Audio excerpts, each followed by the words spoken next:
बड़ी रणनीति का ऐलान कर दिया, जेल भरो रणनीति का। ठीक है सर, जब महंगाई चरम सीमा पर हो,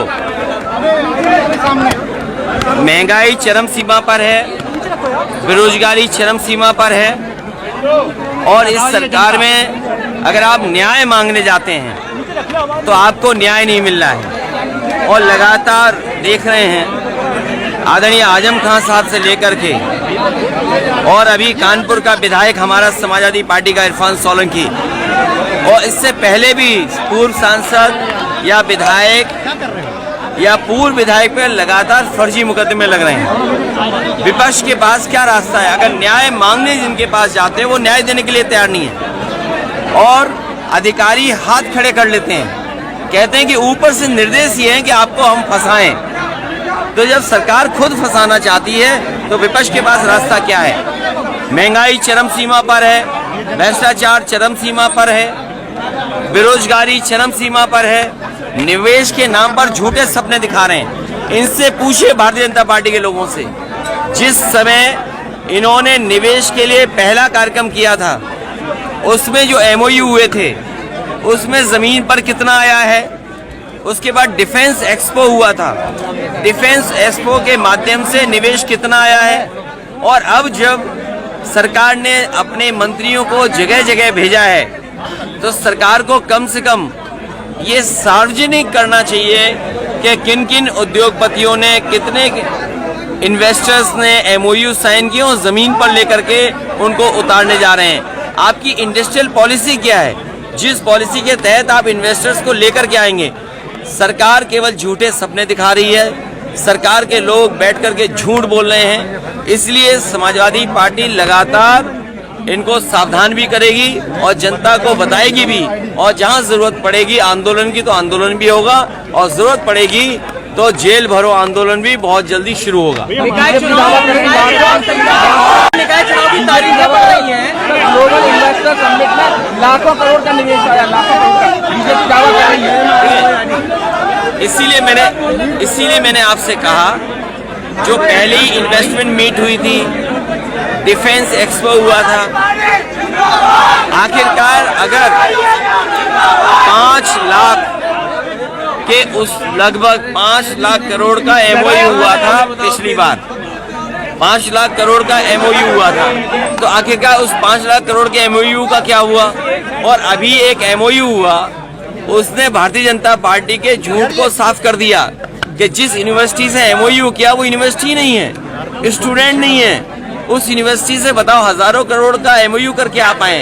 पहले भी हमने देखा कि जिन कंपनियों से एमओयू कराया गया उन कंपनियों की कोई हैसियत नहीं थी। तो ये भारतीय जनता पार्टी केवल इवेंट कर रही है, जनता को धोखा देने का काम कर रही है, जिससे जनता गुमराह रहे। जो बुनियादी सवाल हैं, महंगाई का क्या कर रहे हैं आप? बेरोजगारी आपने क्या खत्म की? आपके मेडिकल कॉलेजेस बर्बाद हो गए हैं, आपके जिला अस्पताल बर्बाद हैं, एम्बुलेंस समय पर नहीं आ रही है, पुलिस का न्याय चरम सीमा पर है, कस्टोडियल टेस्ट सबसे ज्यादा है, महिलाओं पे सबसे ज्यादा उत्पीड़न और अनाचार हो रहा है। आखिरकार जिम्मेदार कौन है? ये कोरोना को लेकर के अपनी सुविधा से भारतीय जनता पार्टी काम न करे। भारतीय जनता पार्टी को जनता को सही आंकड़े और सही जानकारी देनी चाहिए। अगर बीमारी गंभीर है तो बीमारी गंभीर की सूचना भी और जानकारी भी ठीक सरकार को देना चाहिए। चाचा को जिम्मेदारी कब तक मिलेगी? बहुत जल्दी जिम्मेदारी। मिलेगी? अरे ये देखो कितनी बड़ी जिम्मेदारी, अभी नहीं देखा तुमने? कार्यक्रम हुआ, नहीं तो पार्टी जीत सबसे बड़ी। अभी इस पार्टी का जब संगठन बनेगा तो उनको जिम्मेदारी मिलेगी। जरूरत पड़ेगी सिंबल देंगे, और जहाँ फ्री छोड़ने की जरूरत पड़ेगी वहाँ फ्री भी छोड़ेंगे। राहुल गांधी का भारत छोड़ो यात्रा, देखिए 24 के लिए भारतीय जनता पार्टी को हमने काम दे दिया है कि वो मैनपुरी मॉडल को पढ़ें। मैनपुरी मॉडल में मैनपुरी के लोगों ने गुजरात मॉडल फेल किया। मुझे उम्मीद है कि जिस तरीके से जमीन पर कार्यकर्ता नेताओं ने मैनपुरी में काम किया, यही काम और विधानसभा लोकसभा में होगा तो परिणाम आपको देखने वाले मिलेंगे। Gujarat model versus Mainpuri model होने जा रहा है सर। देखिए, यात्रा या कार्यक्रम इसीलिए मैंने कहा बीमारी को लेकर के सही जानकारी जनता को देने का काम भारतीय जनता पार्टी का है, उनकी सरकार है। उनको सुविधा क्या है इसके तरह जानकारी नहीं देनी है। सर 24 का इलेक्शन मैनपुरी मॉडल पर लड़ाया जाएगा। देखिए, उनके लिए जानने और पढ़ने का है मॉडल। जो मैनपुरी की जनता ने जो समर्थन दिया है, जो कार्यकर्ता नेता घर घर पहुंचे हैं, मैं समझता हूं इसी तरीके से कार्यकर्ता नेता जमीन पर काम करेंगे, क्योंकि भारतीय जनता पार्टी जमीन पर खोखली है। अभी धान की खरीद कोई हुई नहीं, डीएपी है महंगी, खाद का कोई इंतजाम नहीं, कीटनाशक दवाइयां महंगी, आगे की तैयारी कुछ नहीं सरकार की, बेरोजगारी बड़े पैमाने पर है, महंगाई चरम सीमा पर है। तो इसका जवाब नहीं है। अगर इन्हीं सवालों को लेकर के जमीन पर समाजवादी पार्टी उतरेगी तो आपको परिणाम देखने को मिलेंगे। बीजेपी अपने सुविधा के हिसाब से काम करती है, उससे जो बुनियादी मसले हैं उन पे बहस ही नहीं करनी, बेरोजगारी पे बहस नहीं करनी, महंगाई पे बहस नहीं करनी, हमारी जो सीमाएं असुरक्षित हैं उस पे बहस नहीं करनी है। जानबूझ करके भारतीय जनता पार्टी एजेंडा चलाती है, कुछ चैनल उस एजेंडा का सपोर्ट करते हैं। बीजेपी पासवान सम्मेलन कर रही है, कहीं ना कहीं मुस्लिम वोटर शेर और चूहा वाला पासवान सम्मेलन जिस तरह बीजेपी कर रही है पूरे प्रदेश। देखिए, भारतीय जनता पार्टी के बारे में सब जानते हैं। भारतीय जनता पार्टी नफरत की राजनीति करती है, जातियों में खाई पैदा करने की राजनीति करती है, साजिश करती है, षड्यंत्र करती है, झूठ बोलती है। Thank you sir. थक गया हाथ, धन्यवाद तुम्हारा। बड़ी रणनीति का ऐलान कर दिया, जेल भरो रणनीति का। ठीक है, जब महंगाई चरम सीमा पर हो, महंगाई चरम सीमा पर है, बेरोजगारी चरम सीमा पर है, और इस सरकार में अगर आप न्याय मांगने जाते हैं तो आपको न्याय नहीं मिल रहा है।